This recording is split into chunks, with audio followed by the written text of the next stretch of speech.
why he might be moving a bit quicker and just being a little bit, showing signs of agitation a little bit, and it's not because of us. The main reason would be the wind. So the wind actually disturbs a lot of these animals, and the elephants then, I'm just going to try reverse a little bit for you. The elephant, because they rely so much on their sense of smell and their hearing, they don't like this wind too much. You see, they tend to move away a lot quicker, and I've seen this many times with herds especially. They do get a bit nervous in the wind, and it's strange. You would think, why would these big animals be so nervous? And it's just because they rely so much on those senses, and when they can't use them as well, then they get a bit nervous and they move away quite quickly. But what a nice surprise. Nice to see an elephant. Young bull, not a very old bull at all. I would say he's in his 20s, most likely, somewhere around there. And just moving off quite quickly through the thicket. But you could see he lifted his trunk, he was smelling us, his ears were up, he just wanted to see what we are, why we're here. Not that comfortable at all. And again, I say, I think it's because of the wind. A lot of the animals do react that way in the wind. They're a little bit more skittish, a little bit nervous. That was nice. It's just disappeared down towards that drainage line now. Walked away quite quickly, but it's an elephant nonetheless.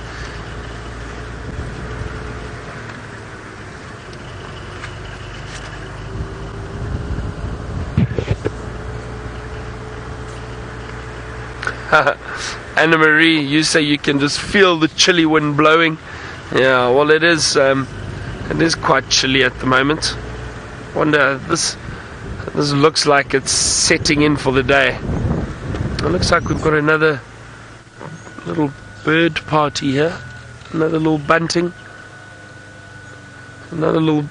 So it does look like a little bird party just flew through this area. Let's see if I can't find another interesting little bird for you quickly.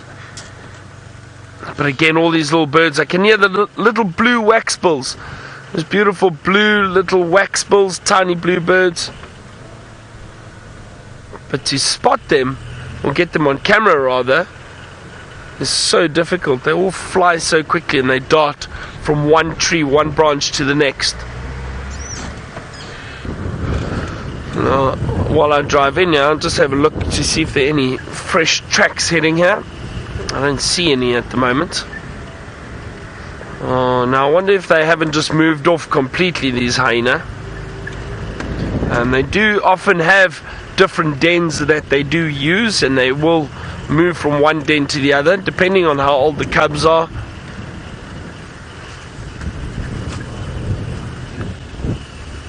Impala right here. There we go. Well, at least our animal count is picking up a little bit. Just moving off. Well, they're quite close to this hyena den, so I doubt it's active.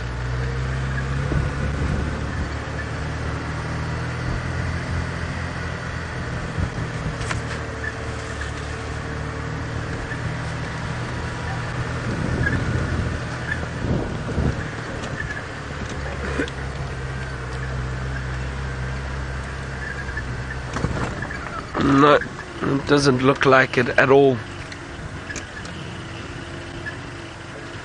Well, that's unfortunate. Yeah, so I wonder if they haven't just moved off to another den perhaps. We do know they do have other dens south of the boundary, south of us, that they use.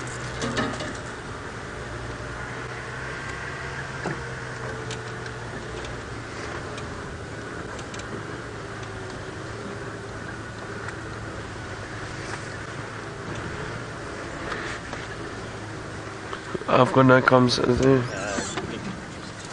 Sorry, I seem to have lost comms there for a second. I think why don't we head across to Tristan and find out how his search for the wild dogs is going.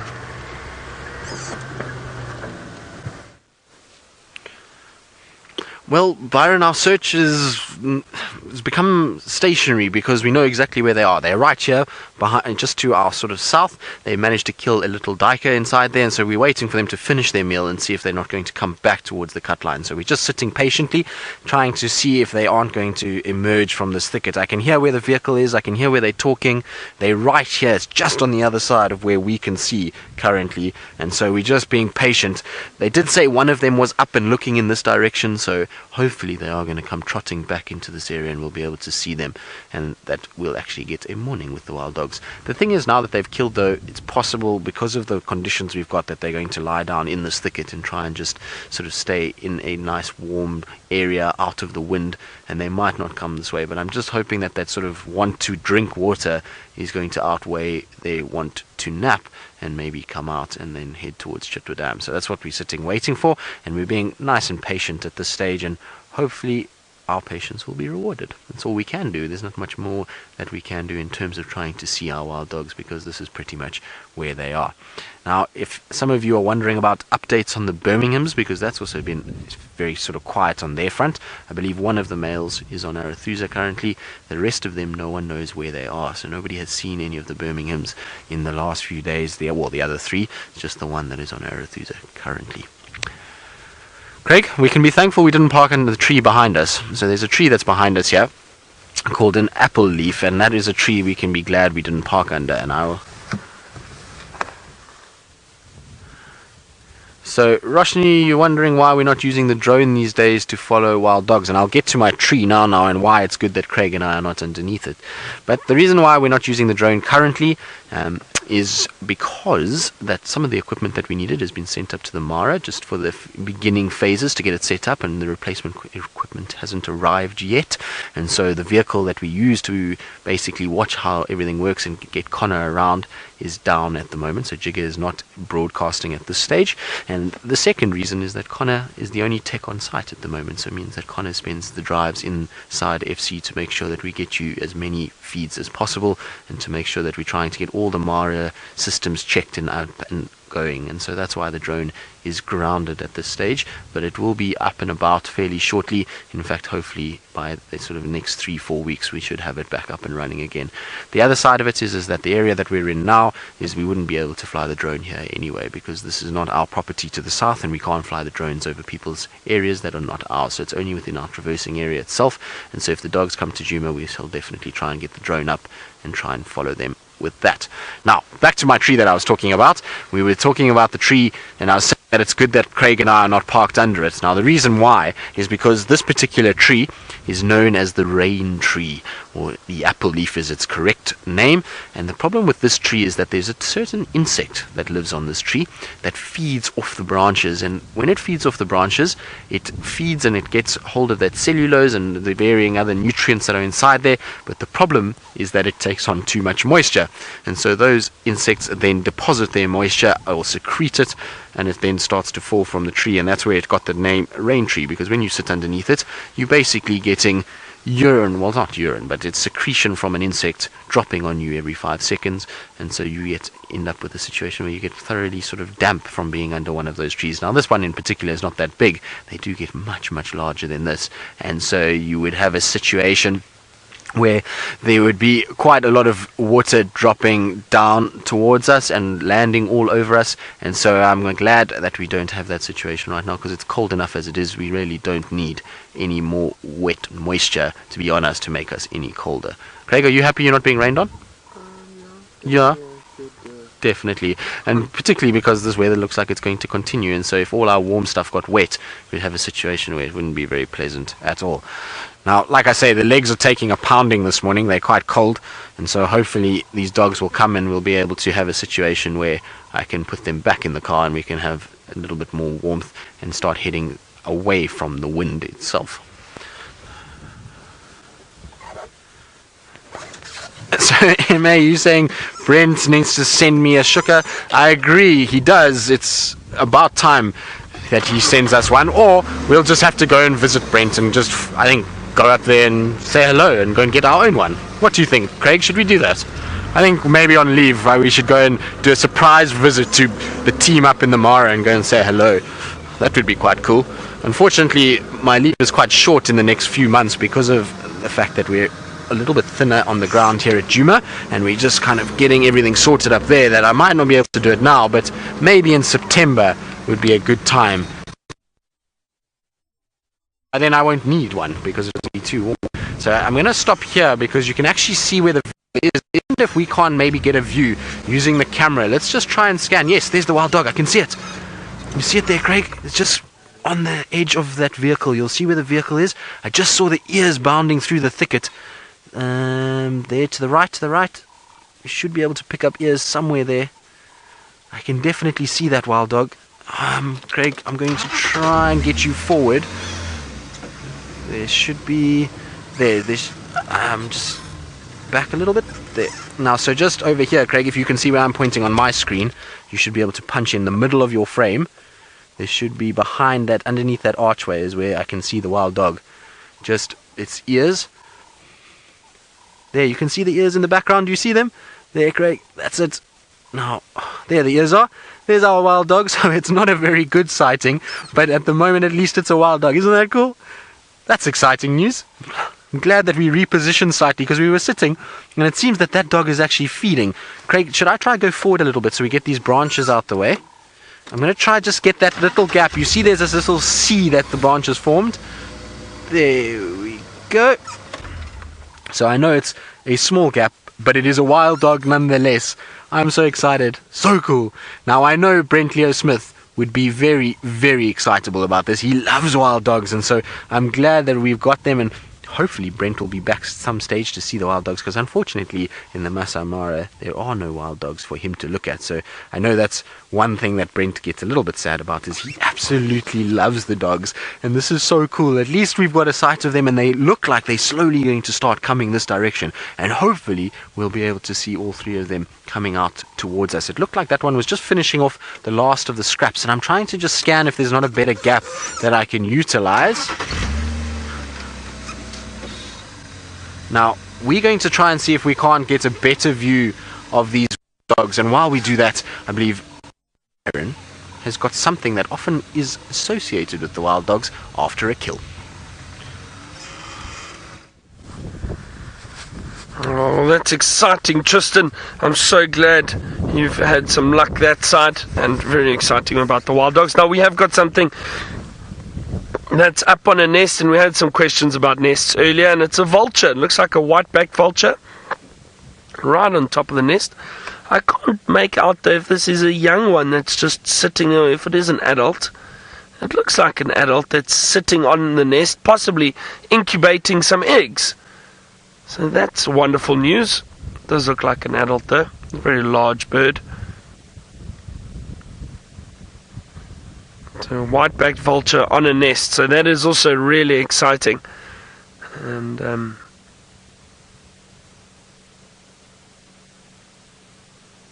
so a wonderful sharp beak.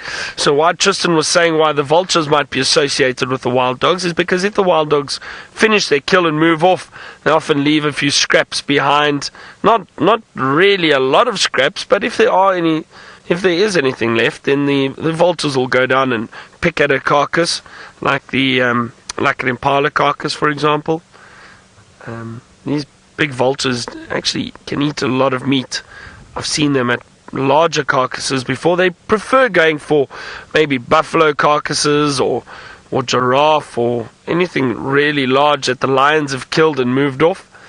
And once the hyenas are fed, then the vultures come in and they clean up the rest of the carcasses.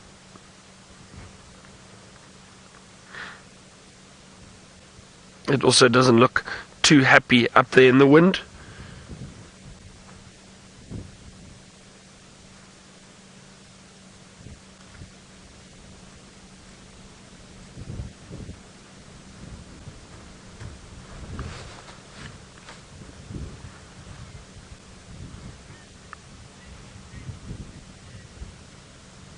Oh, now it looks like it's all about the predators at the moment between Tristan and Brent. Brent has found some lions up in the Mara. Let's go and see what they're up to.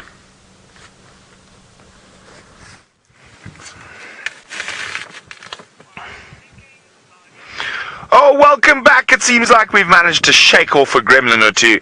It hasn't been a good morning for the poor Angama girls. They've just missed their second antelope. They had a good go at the waterbuck, and she was just trying to stalk a topi, but he was far too smart for her, and spotted her from a mile off and took off like a bad smell. Because remember, topi are incredibly fast, able to do up to about 80 kilometers an hour. Where is he? There we go, he's still going. Not hanging about for a lion. He's going to put some really good distance between him and the Angama girls. Now, the other two girls have gone to sleep. Just one head up. But they are looking hungry. That's why we've been sitting here for the most of the morning. There we go. The two girls are up. You see them? Oh, they're joining up with the third. Not sure where the fourth lioness is. She was around earlier. Okay, they're on the move. Where are they off to next? Are they going to head down towards Samaki, the swamp? Gorgeous girls.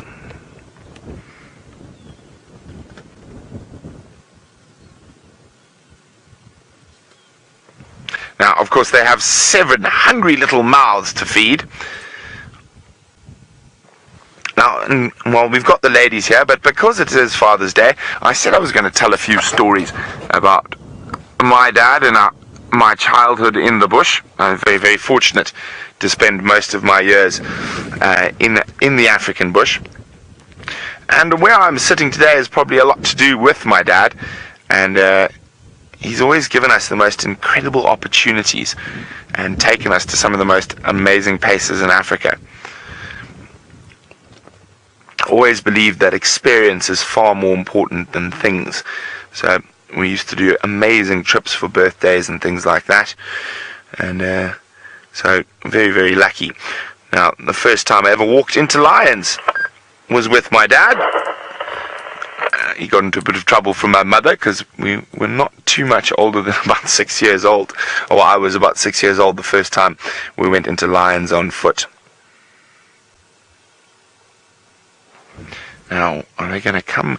And I predicted this. I thought they were going to come here. Everyone else stayed on the other side. And I said they're going to come towards us. So we're just going to move to get a bit closer to them. And again, a very happy Father's Day to all the other dads out there. Senzo actually is a dad, aren't you, Senz? So Senzo was having a video chat with his kids and showing them the lions a little bit earlier while we were fighting with gremlins on his screen. So, very, very cool. Remember, #Safari Live. And I'm trying to think. So I think probably one of the coolest memories I have with my dad was in northern Botswana, and we were walking around an area called Kwena Lagoon, and there's an area called Kwena Lagoon, which basically in Tswana, Kwena means crocodile, so Crocodile Lagoon. And we were actually looking for wild dogs, if I remember correctly, and we were on foot. And in that part of Botswana, you get these really big herds of buffalo, a couple of thousand of them. And there was this big fig tree that was leaning over the water, and we heard the buffalo coming, so we scuttled up into the fig tree and we sat down as a 2,000 buffalo came and drank all around us. It was a really, really an incredible moment. Now, my dad and I share a favorite predator, and I'm very jealous because Tristan has seen them this morning. It is the African wild dog. It is my dad is actually on his Sunday morning walk on the reserve he lives on, looking for wild dog dens at the moment. So I know he's having a good Father's Day on foot in the bush, where he's the most happy. Like father, like son, you could say. Now, I'm just trying to predict where these lions are going to pop out. Prism was wondering which predator kills the most humanely. The answer to that, Prism, is actually none of them. Everyone can say a leopard does or a lion does. Ooh, look at this. This is why walking here would be so dangerous. Look at that. All these little luggers almost all of them have hippos in them. Now, Prism, none of them kill particularly humanely. The smaller the prey, the more humane the kill. The bigger the prey, the less humane the kill. And predators aren't particularly worried about how their dinner feels. They're just worried about it becoming dinner. So there we go. This is a hippo bull. Obviously not doing too well. He hasn't been able to compete for a top spot in the river. So he's been sidelined to a lugger. Now, he looks like he does not moving at all, looks like he's dead, but a very important rule about hippos in the bush is it's the dead hippo that kills you. So if you think a hippo is dead and you go start kicking it, it normally turns around and bites you. That actually reminds me of another story about my dad, also in Botswana. We weren't sure whether a hippo was dead. In northern Botswana, there are no rocks. And he told me to go check, and basically I had to lob elephant dung, and it turned out the hippo wasn't dead. So a very important lesson while in the bush: don't assume something is dead, especially something big and scary. Throw something at it before you approach it. Okay, let's move a little bit forward. Sense, can you see the lions? I've lost sight of them. This grass is quite long. They were heading in this direction. I think we might get a chance from around here if they haven't flopped. Ah, there we go. Well spotted. Senzo has got them. Yeah, good. Ah, they are definitely moving in a good direction for us. Do I see an Ngama favorite dinner up ahead? I don't. I see woolly neck storks. I thought they were warthogs for a second. There we go, there are the girls, being very cooperative. They're going to head down onto the short grass plains. They're heading straight down towards the Samaki swamp. And what other animals are down towards the swamp? There's some ostriches. There is a pig. There's a pig. There's a pig. These lions love a pig. Okay, Senza, I think she spotted the pig. So Sense, if you go into this green grass here, you'll see there's some stalks up ahead. Oh, you see the stalks? Let me just try to get, there we go. Wait, I'm trying to see. Right. Keep coming right. Where are we now? Actually, just come out for me, sorry, since I've lost where you are. Oh yeah, left, sorry, left. Okay, there we... Yeah, zoom. There we go. They're the woolly neck stalks. There's a pig in the middle of the stalks, and there's some topi in the distance. A little bit. There's a couple of pigs in amongst the stalks there. And these Ngama girls do love a good bit of swine. It is one of their favorite foods. And they're moving towards that area. Now if we keep going left a little bit, Sense, way in the distance, there's another topi, just keep coming. Where are the ostriches gone? Oh, there they are. Left. There we go, some ostriches in the distance. Wouldn't that be an exciting thing to see? They're also capable of incredible speeds. Where are the lions? I can only see one so far. The others are heading down towards where those pigs are. I think they might not be in for the best of luck because of the length of the grass.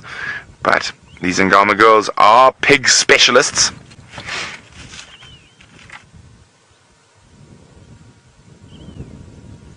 Oh, it's been an absolutely wonderful morning so far. The weather is just to die for.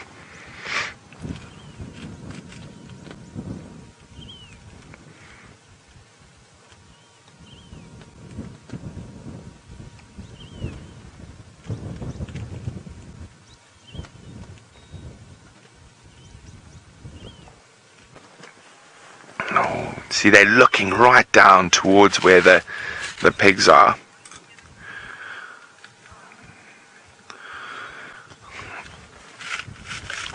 So we're going to concentrate on the lions at the moment. And you can see them staring down to where the pigs were. I can only see the one lioness. I'm just going to sit up a little bit, see if I can spot. Don't know. Can you see any others? Sense? Just that one. 2. Ah, there we go. Now, where's the third lioness? Maybe she's the most hungry. Now, in between them and the pigs is a lugger. Now, for those of you who don't know what a lugger is, it's a donga. For those of you who don't know what a donga is, it's a depression that holds water. And there's quite a lot of them in this area, which makes it quite difficult to move around off the road because you can't actually see them. And a lot of them are full of hippos. So I'm trying to see, oh, she's on the move, whether she's going to leap the lugger. But where you see the green grass that's coming out, where's the other lioness gone? She's gone in front. She's coming out the other side of those bushes. A little bit more. She's going to pop out in front of that bush shortly, I hope. So where you see that green grass, that's just a little bit to the right of that bush there, and it spreads out in the open. It's generally where a lugger will not become a lugger anymore, and it'll lead into a swamp or a marsh. Where are they gone? They've definitely, I'm sure they've seen those pigs, and I think they're trying to formulate a plan about how to get some bacon for breakfast. It's going to be a little bit challenging on this short grass.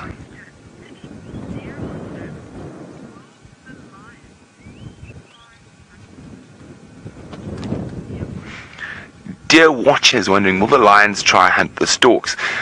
If the opportunity arises, but I mean, there's not much meat on a stork, and also they're quite difficult to catch because they tend to take off. Look at that! Look at that! You can see they're in stork mode. Look at those shoulders. Look at those shoulders move. They don't want to give away their position. Now, the wind is in their favor. So what I think they might do is split into 3 and hope that a pig is panicked and runs into one of the ladies. Now, this is a pride I'm sure we're going to get to know and love just as much as our beloved Nkahumas, because we're going to spend a lot of time with them. And it is always awesome to have a pride of lions on one's doorstep.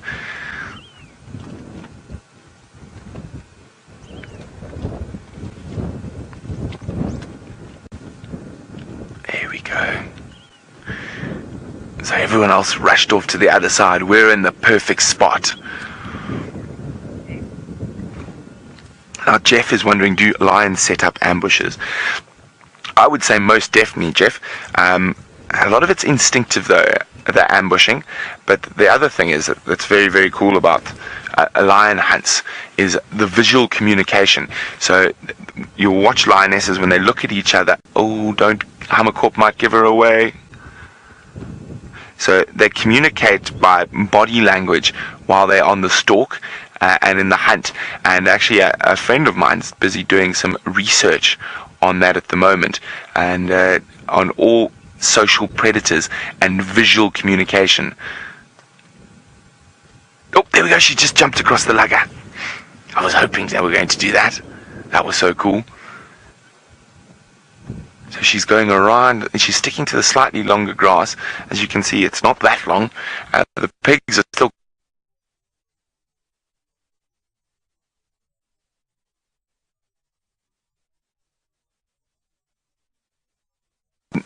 it's one of the most fascinating things I find with lion hunt. See, she's not moving till she can see one of the other girls. She's not sure what to do now. Now, of course, this isn't 100% proven yet, and it's still quite early in its research stage.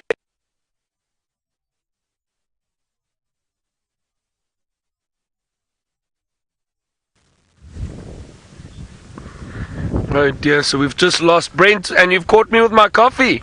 Well, morning coffee is always very important, I think. Just something to warm us up. And it's funny, I only do it in winter, though. Not so much in summer. I'll just stop, Chan. Again, this is something that we would often do with the guests. Stop in an area that you've got a lovely view. And you just sit and wait and see if anything pops out, and also listen out for maybe some alarm calls. And the amount of times we found animals just from stopping and taking our time and looking around and listening out to the bush. Now, we've also got some treats this morning. Oh, now, this is called a rusk. Now, this is a type of, almost like, I suppose, I could describe it as a biscotti, almost like a baked biscotti. And this one is a muesli one, so there's nuts and raisins in here. Now, these are great to have with your coffee in the mornings, and a lot of lodges all give it to their guests. They're easy to keep because they stay for ages. They don't go stale or anything. You dunk them in your coffee, it softens them up a little bit, and you eat it while you're having your coffee. I'm not going to do that just yet because then I won't be able to speak to you for a while. So we're going to carry on and see if we can't find anything else. Maybe stop in the next clearing.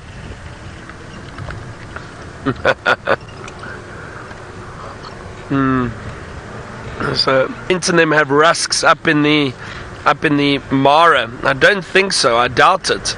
And I bet they're very jealous. Rusks are amazing things.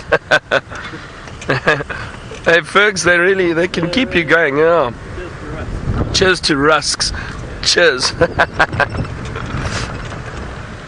But we do need to find some wildlife. But again, it's still windy. It's still dusty and gusting, and I'm just listening to the guides on the radio, and it sounds like Tingana hasn't moved yet. He's still on Torchwood, close to one of the dams there, so I'm hoping that he does decide to move and hopefully head this way at some point during the day, or maybe tomorrow. I don't know, it depends. It did sound like he had a kill. Not something very large. I'm not sure what it was. I didn't hear, but they did say he was finishing up a kill, so I don't think it was anything really big. But that's good for that male leopard. He had some food.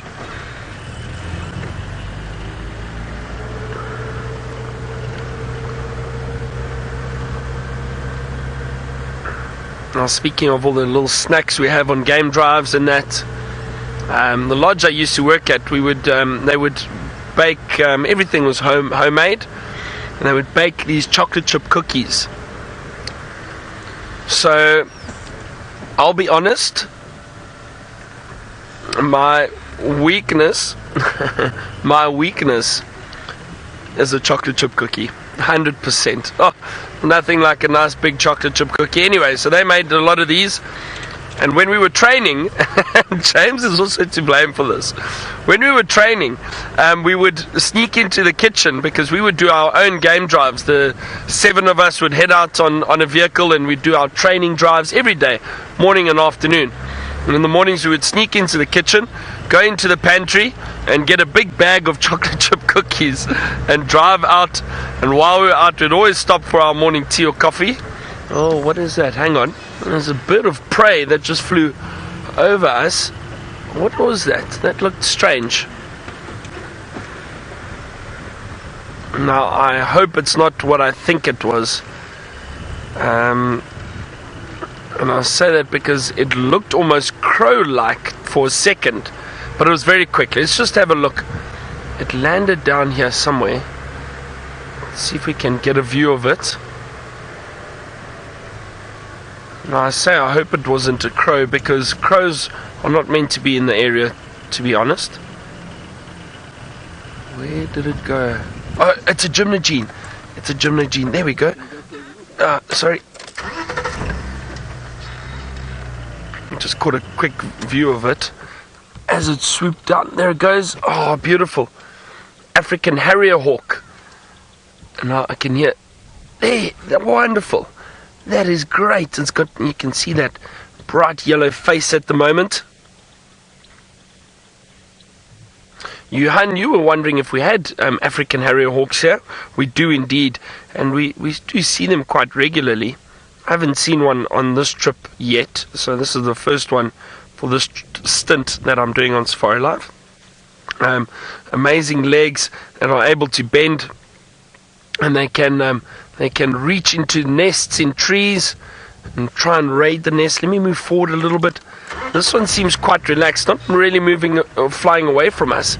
They jump around trees, having a look for little chicks in nests, looking for nests. And I think also because of the wind, maybe this African harrier hawk is not that interested in flying too much, but there it just took off again. There we go. That's a lovely view of it on that stump.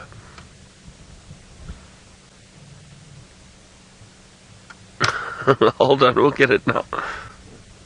There we go.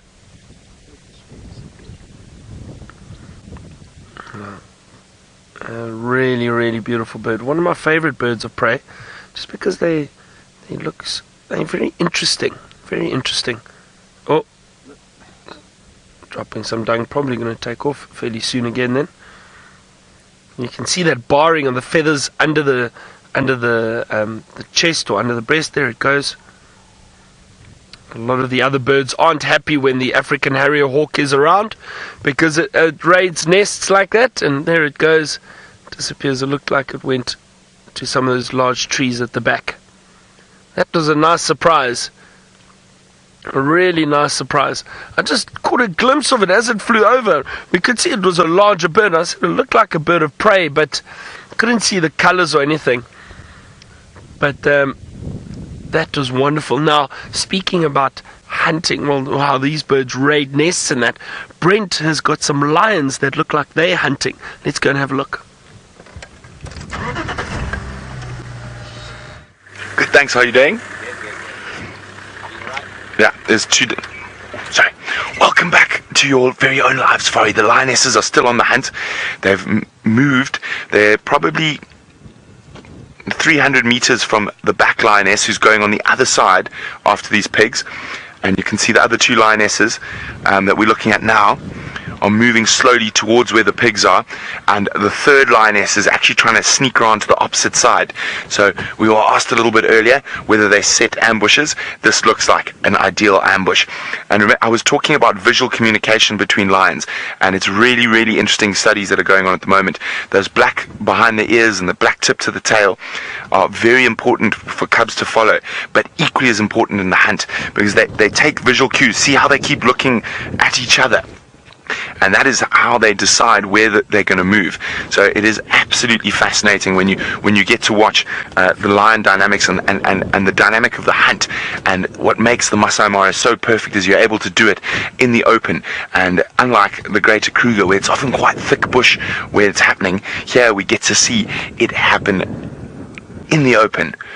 And once we get our nocturnal rig set up as well, we're going to be able to see it in the most incredible way at night, and with no lights on, with the thermal cameras and the higher ISO cameras, we're going to be seeing the most incredible behavior and dynamics.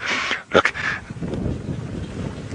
these girls are really hungry. 7 little cubs to feed. Remember, hashtag Safari Live if you've got any questions for us. Isn't this just amazing? What a morning in the Mara. So what they're going to do is they're going to try frighten the pigs towards the third lioness, or even the second lioness as they split.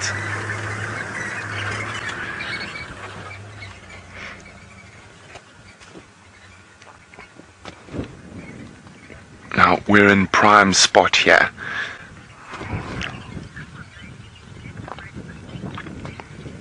Tess says, come on ladies, get your breakfast. I couldn't agree more. Can almost smell the bacon.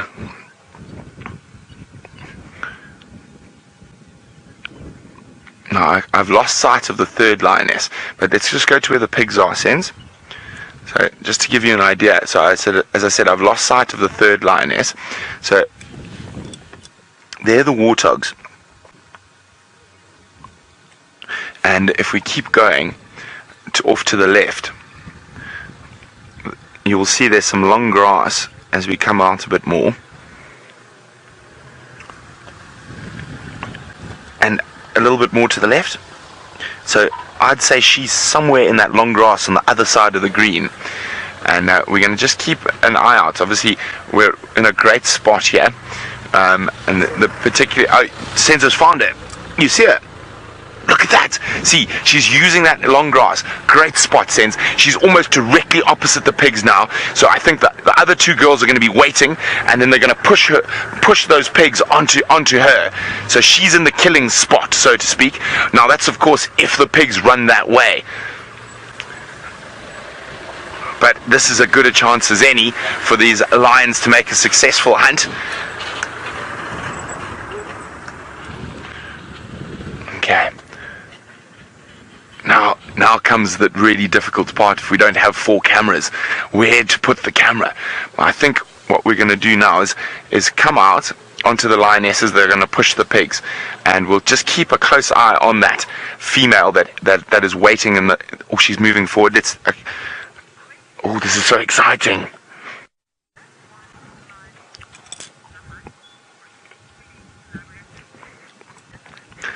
Elizabeth is wondering, is it a single lioness that leads the hunt, or is it fully collaborative? Look at them, they're moving. Now, it could happen that the lioness on the other side pushes the pigs onto these 2 girls. So it's interesting going to be see whether 2 lionesses are going to wait in ambush, or they're going to push them onto that single lioness. Now, of course, the pigs could run in a direction away from the lionesses, and Elizabeth's wondering who leads the hunt, or is it a completely collaborative affair? Generally, the most hungry lion leads the hunt, but it is a collaborative affair under normal circumstances. Okay, there we go. She's pushing towards the pigs. Now, there's a reason I'm staying so far back. Now, I've chosen a little bit of high ground here above where the lions are. So when everything runs and happens, we are in the best spot possible to see what is going to happen. Now, she's probably about 80, 90, maybe 100 meters away from the pigs at the moment.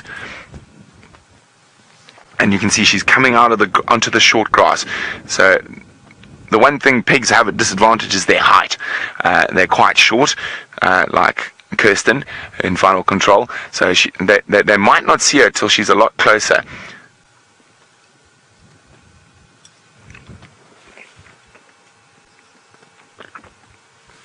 When you see that pig, I think something's up. Now, of course, there is that. We can just make out the other lioness. So there's 2 lionesses that are slowly moving towards, one on the short grass and one in the long grass. Now, my money's on the long grass lioness being in the best spot for the takedown, so to speak. There she is, well hidden, probably equidistant to the pigs from the lionesses out in the open. Oh, look at this. Sens, there's just been a change. So look at that far lioness. She's moving back into the long grass, further down, in case the pigs go that way. So they're literally trying to cover all their bases at the moment. The pigs are, at the moment, unaware. Okay, let's go to middle lioness. Middle lioness is going to be where the action is first. So look at her. She's getting really close. She's managed to sneak another sort of 20 or 30 meters. And you'll watch how they use the terrain. There might be a little depression or something like that she might use.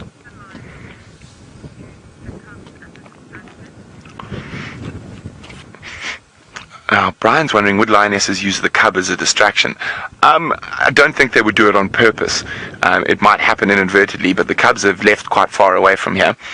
And maybe that's where the 4th lioness was. I did see her a bit earlier. But the cubs are on the long grass, probably about 1 kilometer to the west of us. And it's only these 3 girls at the moment who are out and about and after breakfast.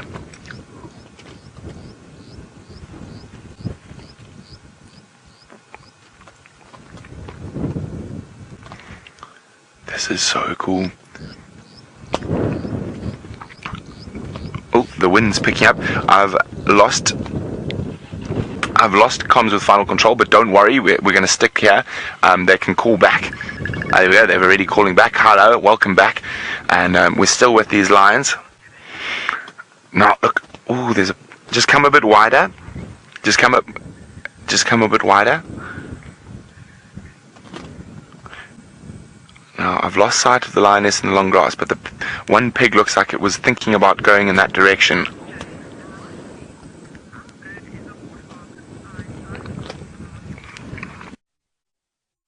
Good as a warthog's eyesight. It's for someone who's so short, and of course that their biggest disadvantage is their height and the fact that they can't see predators coming from afar.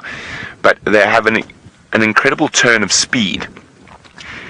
Our piggies, and they also got a really good sidestep for those who watch rugby or whatnot, so they can jink and change direction very quickly.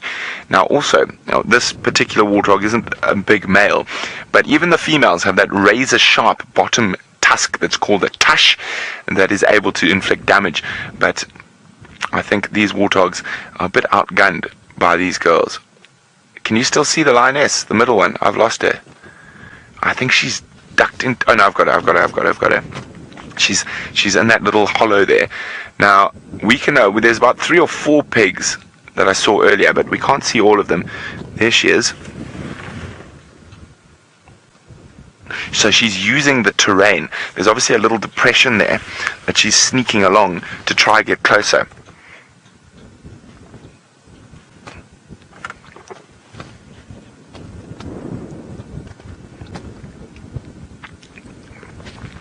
And the other lioness, you see her, Sense? Way down on the edge of the marsh. Moving right around the edge at the end there. There she is.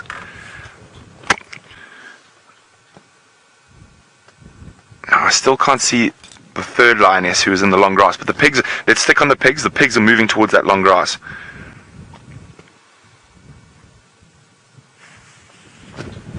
You see the pigs?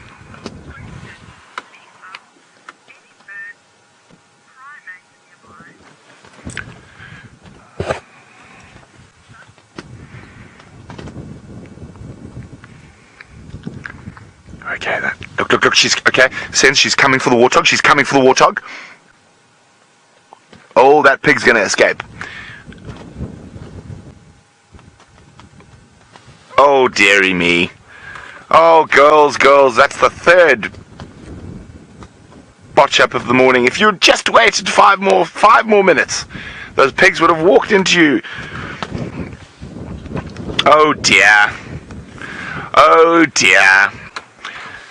Sorry, ladies. There were some more pigs in there, but I can't see them at the moment.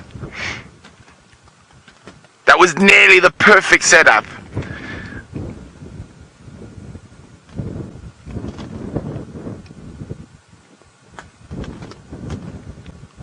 Is there still pig? Can you still see a pig? Just go back to the lioness in the long grass. She still sees something. Just watch her body language. No, the other one, to the left, in the long grass.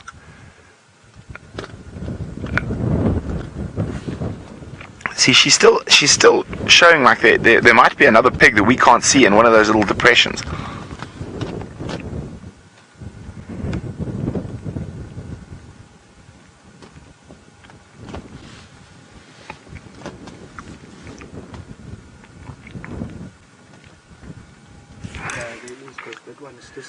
There we go. So Sen says he can still, or that another lioness is still sneaking. The other 2 lionesses still sneaking. So there's still a pig in there somewhere. Oh no, there it goes. It's running the other way. You see it disappearing at long distance. That was the last of the pigs. Oh dearie me. Well.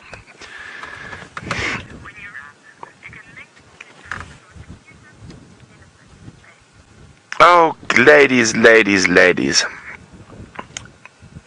So close to having the perfect setup. So they're hungry, so I'm just going to hang about here, see if they get up to anything else. But while we do that, Tristan has got an overload of cuteness for you. We do indeed. Look, it's falling down the mount. So we finally have found something that is not hiding it. Oopsie, and there we go, sliding down. So we've got 2 baby elephants that are being very naughty, and they keep going up this mound and then falling off and playing with one another. It's been really very cool to watch. Quite glad that we've managed to find them. It's been this very slow morning. Our wild dogs unfortunately didn't come back, and they ended up running straight east into Cheetah Plains, and so we unfortunately couldn't follow them any further, and we tried to see if we could get more visuals, but alas, we didn't. So then we came back towards Chitwa Dam, and found some elephant tracks, and now we've got the cutest 2 baby elephants that are busy having such a good time. And with this cooler weather, sometimes the babies will end up being quite playful because they don't have to worry about the heat, and it brings out their far more playful side. But aren't they cute? Look how wrinkly it is. You are naughty. It was quite funny watching them just now, and they were trying to break branches, and then the one was on the mound, the other one was trying to push it off.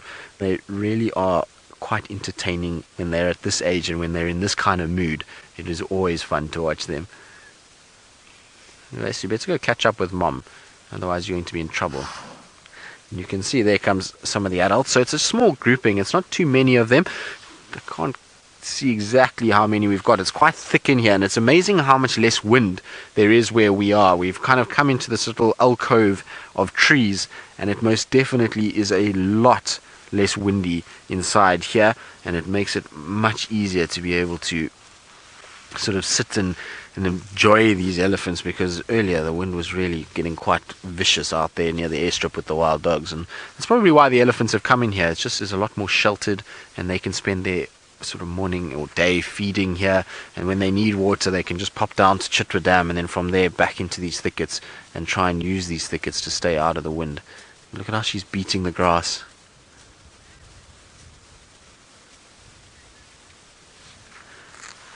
So Aaron, you're wondering how old these Ellies are, or the baby Ellies should I say. Well, I would say, just trying to see, the one is younger than the other one, so the one is probably, I would say, maybe just about a year old, and the other one a little bit older. I'm just trying to see if I can't see any signs of the tusks. They've gone behind a tree now, so it's difficult to see them clearly, but I would say about a year old, just over a year for the one, and the other one about a year, just under a year, somewhere there. So they're still very little, and that's why they're still so playful, and it's fun to watch them because they're still busy learning how to use their trunks as well. You can see the trunk moves every now and then, and they try to grab things, but they've got no power in their trunk, so the bushes don't break, and then this frustration builds up, and eventually then there's a shake of the head and off they run. So I'm going to try and just reposition so that we can still see the little babies, because they really are so cute. Let's see, if we go around this way we should get a bit more luck with the babies.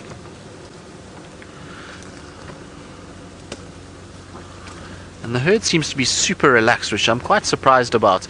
Generally in windier conditions you often find the Ellies can be a little bit more nervous of what's going on, and they tend to be a little bit more sort of conscious of movement and noise around them.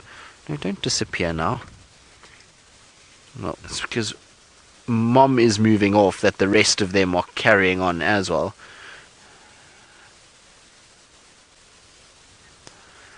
So Chitty Chatty Meg broke up a little bit, but I think you said, are those elephants twins? Well, I don't think so. They look like they're slightly different sizes, so it might be that they just closely born. Well, in terms of two females had young ones at a very similar time. It does happen from time to time, but I don't think that they are twins. Oh, it seems like they're moving off. I'm going to just turn around so that I can actually follow the herd. It's amazing always how all of a sudden there's a message that goes out and the herd just starts to move. They were all stationary feeding and it was all very relaxed, and then in 2 seconds everybody decided it's time to go, and they've all just disappeared away from us. Craig, am I right at the back there? Now the problem is with where we are is there's lots of fallen over stumps because of the Ellies, and so you've got to be a bit careful here driving around. But hopefully we can just go through this open section and they should emerge on the other side. It's quite open on the other side of this sort of thicket that's in front of me, and then it should be quite pleasant to watch them from the other side here. And they've come from quite far. We followed their tracks from sort of the main road, and then they cut through along Bugalutu North, and then from there they went on to Faganyao, which is all roads on Chitwa, and then up to this area here. So there we go, that's better. So now we can at least see the herd is just slowly starting to come out and starting to move into this more open clearing, and there's another termite mound coming up, so hopefully our babies are going to go up that mound and the games and the shenanigans will continue as they go. Now the two of them probably also spending so much time together, and why it looks like they are twins or related is because they're spending a lot of time together, and that's because there's no other young animals within this herd. Most of the other elephants here are quite sort of old. They 9-10 years is sort of the other ages of the younger elephants, and so these two don't really have that much company, and so you'll find that they come together and they will play. Also, twins in elephants is very uncommon. It's not a common thing that you get, and there's only a few recorded cases of twins, and so it would be highly unlikely that they would be twins. It's not beyond the realms of possibility, but they do look like they're slightly different in sizes, and there's one that looks a little bit older than the other. But I'm hoping they're going to come out from behind that bush, because they're still playing around with one another. They're still pushing and games going on. Now you can see this is where they try and learn how to use the trunk. Nope. Decided can't do it. Off I go. Maybe they are twins, actually. Now that I look at them, now that they're not on the mounds, they are very similar size. And they keep following the same female. It is possible. It's like I say, I have seen it before. I've seen two Ellies drinking off the same mother, so that would typically signify twins. So it is very possible indeed. And maybe that's the case. But I can see there's another female that's producing milk as well at the back here.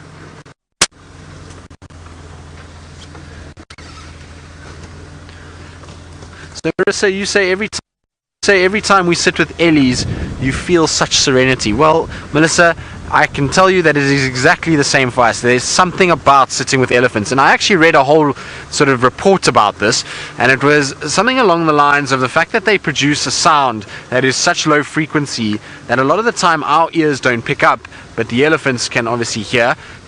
Our brains are able to still work out that there is a sound coming, so we don't actively know that it's coming, but that triggers us to release endorphins in our brain, and it's similar to that of swimming with dolphins, is that we feel a lot of emotions when we're around elephants. So either it's happiness, or there is this sort of serenity feel that you get, and so that's pretty common when sitting in amongst elephants. The other side of it is that they're just such gentle animals when they walk around, and especially when they're in a relaxed state of affairs, that it just kind of, it feels slow paced and relaxing, and just to watch them slowly feed along, and then the antics of the little ones in amongst the herd, it's sort of a very slow, relaxing, interesting way, and you get engrossed within the herd, and that's why you probably feel the way that you do. And I can tell you it's no different for us that are here on the ground with the Ellies themselves.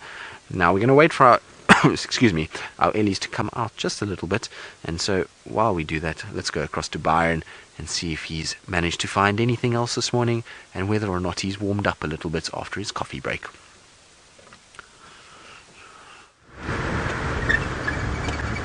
I've warmed up, Tristan, but I haven't managed to find anything just yet. Nothing else. But we're still looking around. And the weather definitely hasn't changed. It's still quite breezy, or windy rather, and still very, very overcast. It doesn't look like this is going to burn off anytime soon. Maybe later, maybe around 10, 11, who knows. But we are looking for our spotted friends, some leopards, but no luck.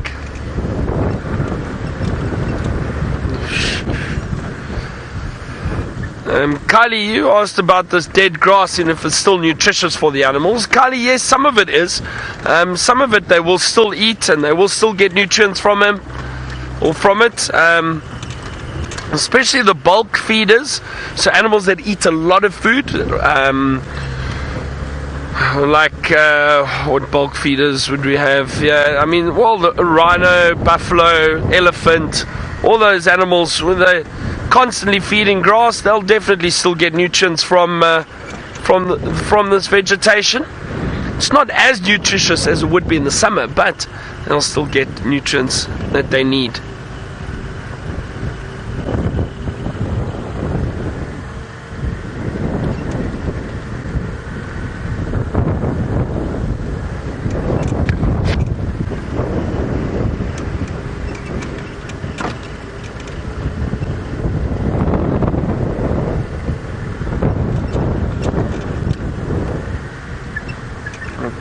Some hornbills flying around. What bird is that? Hang on. It does something different. Did you see where it went, Fergs?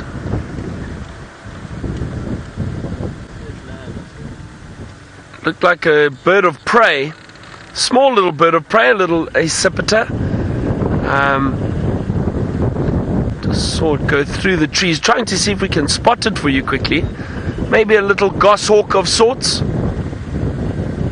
That's what it looked like. It was very quick. Again, in this gusty wind, just disappeared and changed direction very, very quickly. I think it's disappeared, unfortunately. Oh, nice to see these little birds of prey around.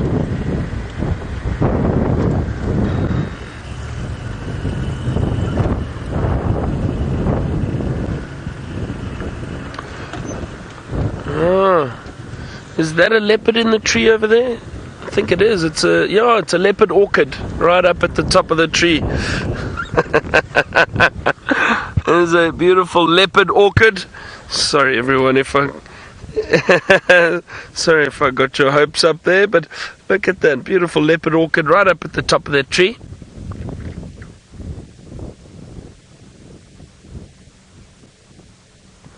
And that is known as an epiphyte.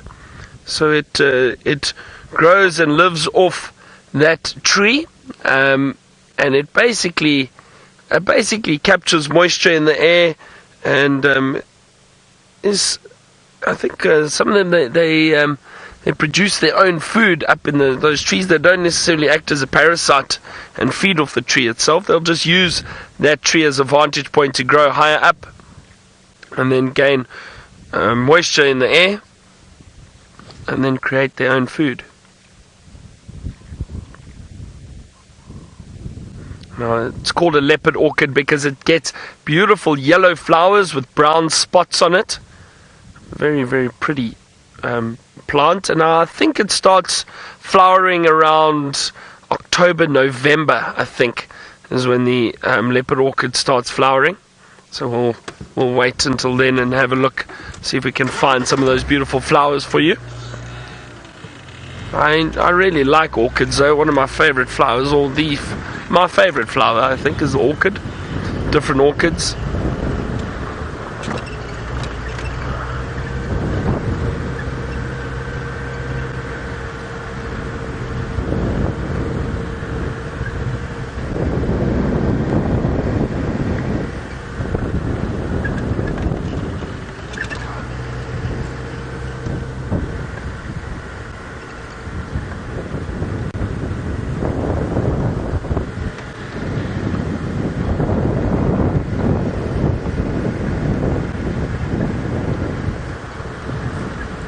Very peaceful now. Just windy, but it seems to be quite a calm in the bush, which is nice.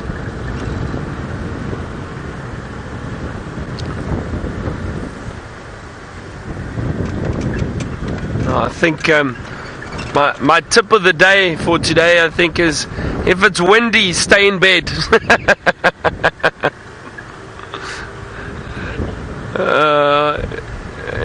But no, I'm joking. I'll give you another tip of the day shortly. Let's head over to Brent, who's still in the Mara, and it looks like those lions have settled down.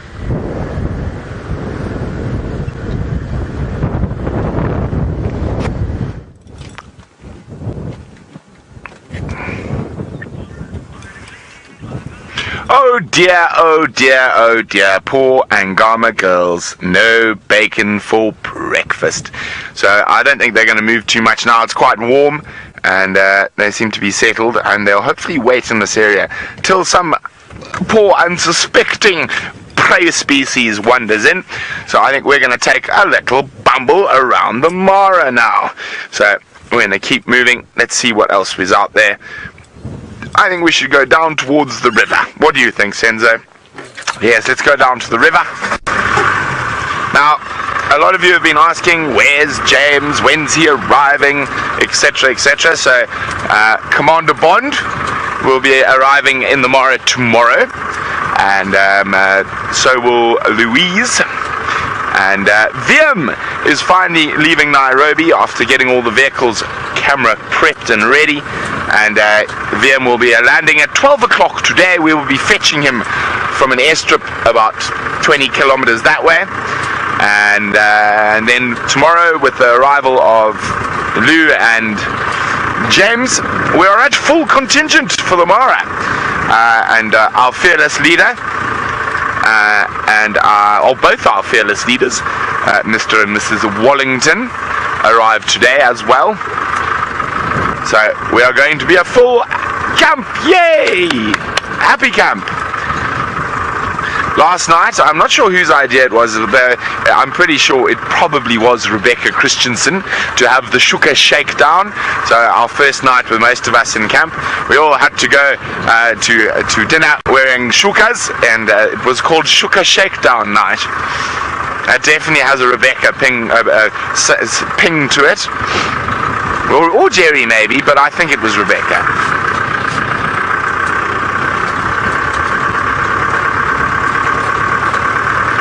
Okay.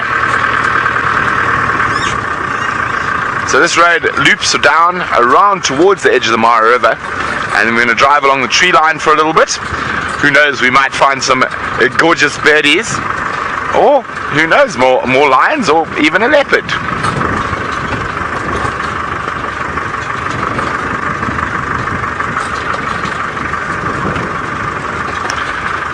Hi Marissa. Marissa wants to know about the soil in the Mara and how rich is it, and do flowers grow in it. Marissa, indeed it is a very, very good soil, and flowers do grow in it, but we are right at the end of the sort of rainy season now, so most of the flowers would have been in the first rains, which are around November, December. I've seen some ipomeas or morning glories up on top around Ngama. I've seen some absolutely gorgeous flame lilies or Gloriosa superba. So yeah, we've seen some really, really cool stuff. Well, one last look at the ladies, looking a little bit upset with themselves. Poor lions.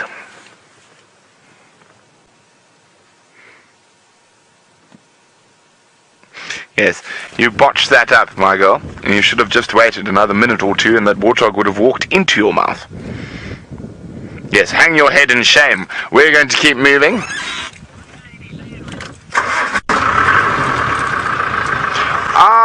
Apparently the gremlins cut off the story about my hat, and White Lady Erin was wondering about that. So there's a reason I have a blue hat, not a green hat today. Now, over the last couple of days, this particular creature, Paka, has been a little bit difficult, to say the least. And I've spent a lot of time covered in diesel. And I'm not talking about the fancy fragrance that people purchase. I mean actual diesel fuel. And so that hat was dirty. And when I was bleeding the sediment filter, I had some diesel fall on it, so very, very smelly and dirty, so it's gone to get washed. And in the meantime, I have my blue hat that Jamie bought from Johannesburg for me. Oh, look at that. There is a hippo in the middle of the swamp. He's going to disappear. You can just see this. I just caught the sun shining off his back. You see him, Sens? Did he disappear into a hole? How quick was that? He's gone. So there's obviously a pool in the middle of the swamp, and the hippo was walking out, and he's just disappeared. Imagine that. A couple of tons just vanishes into the swamp. Now, not yet, because it's still a bit early, but as the day heats up, the elephants will start moving towards the swamp. They really love it, the swamp. In the evening, there's lots and lots of ellies in the swamp.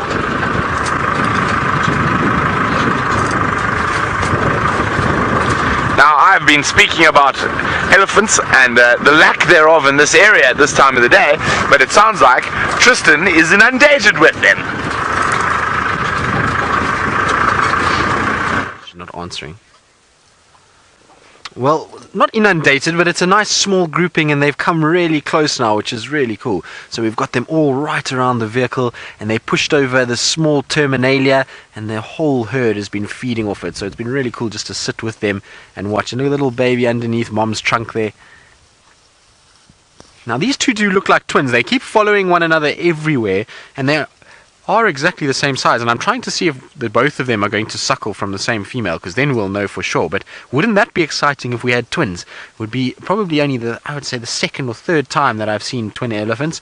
There was a female down in the south of the Sabi Sands that had twins, and like I say, I've seen them both suckling from her at the same time. And so that would be so special if we did have twins on our hands. It's difficult to know for sure though, but the fact that they keep following the same female and walking around together, it almost looks like that is the case, because the other females have paid no attention to those two young ones. It's just the female that is moving around our backside. Now, interestingly enough, it is starting to rain a little bit, which is not ideal for us, because we obviously don't have our roof on at the moment, and hopefully this rain is not going to come in properly. At the moment it's just a gentle spitting, but hopefully it doesn't start to rain properly, because otherwise we're going to have to end up racing back towards the camp, given that we don't have our rain covers on at the moment. But isn't this cool? I've so missed the elephants the last few days. It's been, I don't even know, maybe 4 or 5 days since I last saw a herd of elephants, and there's just something about being in amongst them and spending time with all these ellies. It really is so cool when you get to be able to sort of be immersed in them and have them all around you and just watch them feed and to go about their business. It's such a special thing. And particularly this bunch, because they seem to have lots of little youngsters that are full of energy this morning and full of beans. So it's been good to watch.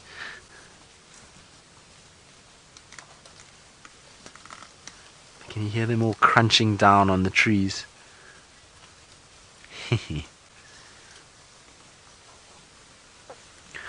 Ooh.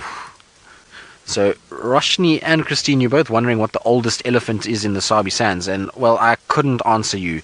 I don't know the ages of all the elephants. There's potentially 18,000 different elephants that could move through this reserve, and so it's difficult to know the exact age of any of them. But I would imagine the older elephants that are within the Kruger system would be probably in the age of around 60. That's probably as old as they get out here. And in fact, most of the big bulls that have died and their teeth have been measured, because if you use their teeth you can actually get quite an accurate measurement of age.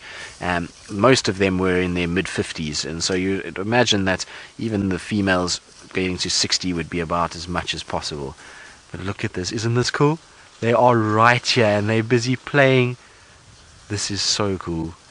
Hey guys, you can see where the car is. It's right here. It's not within, I would say, a meter of us. These ellies are busy playing, and behind us we've got ellies. In front of us we've got ellies.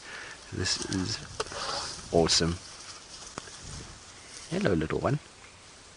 Are you coming to say hello to Craig? Maybe they want to see what the bat cam is all about, and that's why they're coming to see. Yes, I know. And you, little one, what do you want? This is one of the troublemakers that's coming to say hello as well. Are you not too sure? So you can see he doesn't quite have the confidence of the older ones just yet. You just go and hide behind the bigger guys. You can see it goes and hides behind its siblings to make sure that it's there close to mom, and that the siblings form a little circle around it. So that is a perfect example of how even within a herd structure there will be family groupings that will look after one another. And this older individual is displaying and having its ears out and sniffing us in a protection of its younger siblings that it has. Now, sorry, I'm just watching it just to make sure that it doesn't get too cheeky, because sometimes they can get a little bit cheeky and we don't want them to come too near the car. Where they were is fine, but the rest of them seem like they are moving off slightly, so we're all good. Right, we're going to try and just reposition ourselves slightly so we can get the elephants around us, let them get moved through this little tight gap that we're in. And while we do that, let's go across to Byron, who's got stripes and impalas to show all of you. I have indeed, Tristan. We found a lot of plains game here at the moment. We found a zebra, impala, and one or two wildebeest here too. Let's see if they stick their heads out soon. But so nice to see so many animals together. But now you can see what I'm talking about the wind and how it affects the animals. Look how all these animals are really close together. They're not spreading out, they're not moving far, so that they can keep an eye out and listen out for any predators and help warn each other.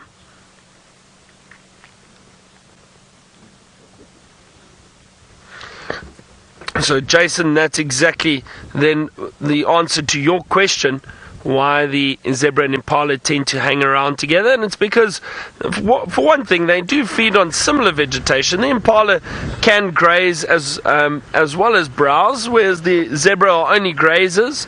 But the main reason would probably be safety. All these animals together, they're herbivores. They'll keep an eye out for any predators and help warn each other.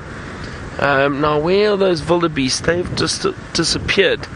They were here too, but I think they've moved through a little bit further into that thicket. But all these animals stay in the same areas. There goes the wildebeest. There it goes, through that gap. So all these animals will move around through similar areas in that, for one, because they all feed on similar vegetation. The wildebeest and the zebra, definitely, they are all grazers and they feed on the grass. So that's why you'll see them in the same area. And then again, for safety, warning each other, keeping an eye out for predators. The more eyes and ears you have, the safer you will be out here. Oh, it really looks like bad weather is heading our way. I've actually felt a few drops of rain that have just started. And look at those dark, ominous clouds approaching. That's exciting though. I like weather like this from time to time, even though it makes game viewing quite tricky.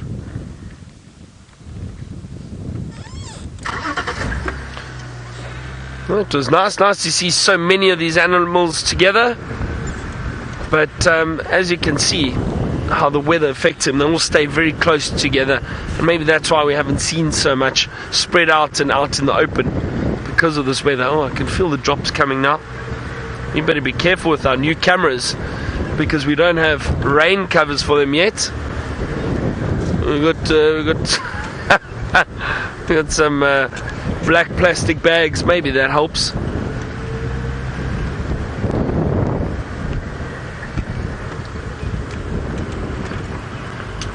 And I think my tip of the day for today is just light-hearted. I think it's enjoy Father's Day, everyone, all the fathers around the world, and I hope you get spoilt. So if you're watching and a daughter or a son or a wife spoil the fathers today for Father's Day, I think that's my tip of the day. Like I said, light-hearted today.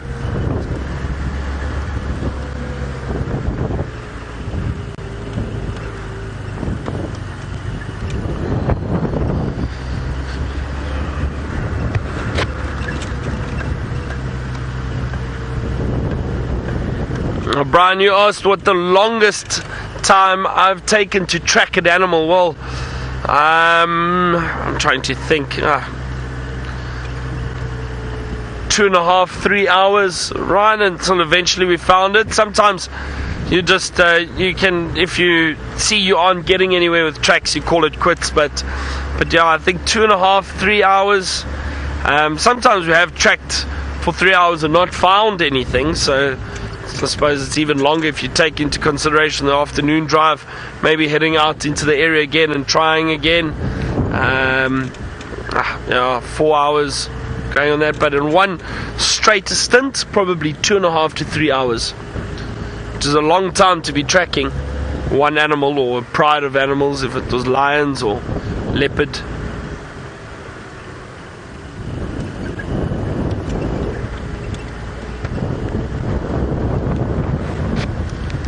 Now let's head back to Tristan quickly with those elephants, and I'm sure he's so happy to spend time with them.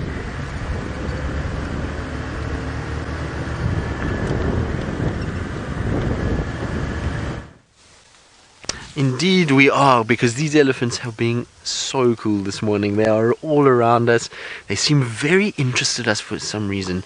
This particular individual keeps coming closer and closer and closer and just sniffing and seeing what's going on, and then it has a little sort of moment and walks away and then comes back again.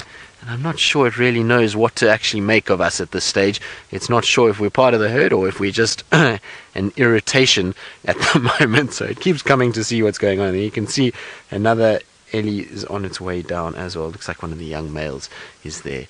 Now, I'm in a sort of tight spot at the moment because I've got trees all around me and I've got the little ones close by, and I don't really want to move too much while the little ones are around. So I do apologize if you see the aerial in the way. I unfortunately can't really move too much more than where I am. Look at that, isn't that amazing? How cool is that? So it might not be father, but that's the older brother. I mean, sorry, female, that's not a male. Now, Theodore, you were asking whether the elephants would adopt another baby. Well, not that I've ever seen. So what they might do is adopt a baby that's able to look after itself and move by itself. Then they might let that integrate into the herd. But in terms of actually suckling and looking after a baby that's still brand new, no, that generally doesn't happen. Elephant females are generally very, very sort of conscious of the fact that they need to look after their own little babies, and most of the time they do have their own babies or they're pregnant with one, so they wouldn't really try and look after a unknown or even one that is part of the herd unless it can sustain itself. If it can only drink milk, then generally that little one will die. But it's quite incredible to just be amongst them. I've got another young bull that's just come in front of us who's decided he's going to just block us completely from going anywhere. So there he is.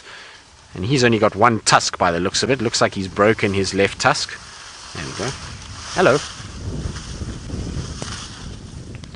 You see how he's rotating that tree? I always love watching them when they do this, because they turn that tree so well in their mouth and they strip off every little bit of nutrients and you end up with absolutely nothing. Okay, girl. The mom of the two babies is just behind us at the moment, and I'm not sure that they are twins now. I at first thought so, but I see the one has now gone back to a certain female, and this one is still with the female that's right behind us. So it seems like at this stage that they're actually just really, really closely related in terms of age. They are very similar, and so they're spending a lot of time together. But it's definitely that the one female has got, the one little one has gone to a different female and is starting to suckle than what the other little baby is. So it looks like two different moms. So I got excited there for a second just because of the behavior of them following around, but it's probably to do with the fact that they're just enjoying the company of one another. And there's a really big old girl that's going to start coming down the hill now. I'm going to try and just sort of move us so that we can actually see what's going on. I just don't want them to get too upset with me if I'm in amongst them. Just trying to see where the female is. No, she's quite far away now, so we're okay. We can turn. Just got to sometimes watch where the females are. The young males are not too much of a handful, but when you're in a herd like this, if you've got females with babies, you don't really want to get between them and sort of make any movements that would make them feel threatened in any way. And so you just got to watch your proximity to the females more than what you do with the young males. The young males generally are not too bad. Okay, you can come past now.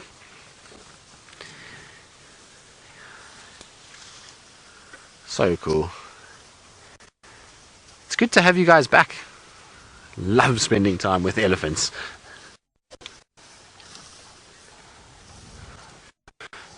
So Lauren from Illinois. Hello Lauren. You want to know how long the elephants live for?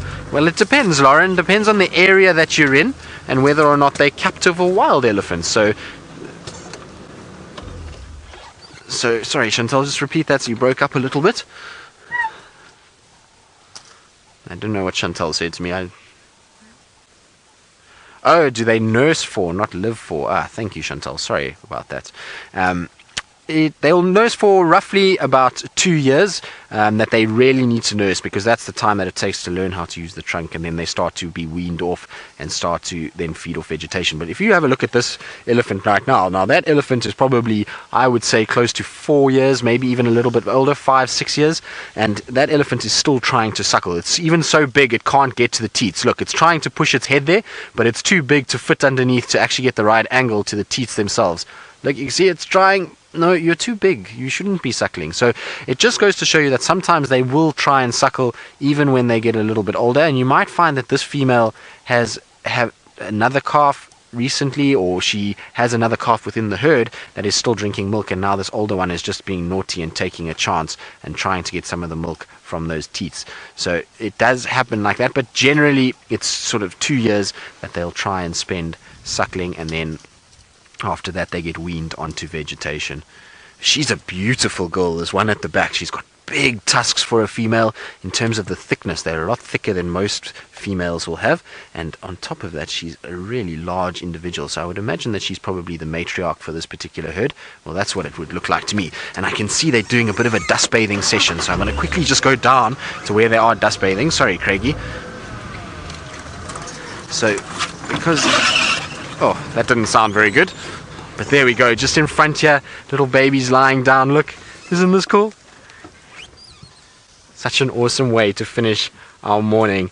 So from a quiet sort of start to little baby elephants dust bathing, absolutely epic way to close out our morning drive. And hopefully these guys will be out and about this afternoon, and that they'll be sort of moving and heading up towards areas that we can see them. They are on their way slowly towards Chitwa Dam, so I'm hoping that they will spend their time going that way, and then this afternoon we'll be able to find them and spend more time with them, because the babies and the adults are really quite something to be around, and this particular herd has been so accommodating of us this morning that I'd love to try and find them again in the afternoon.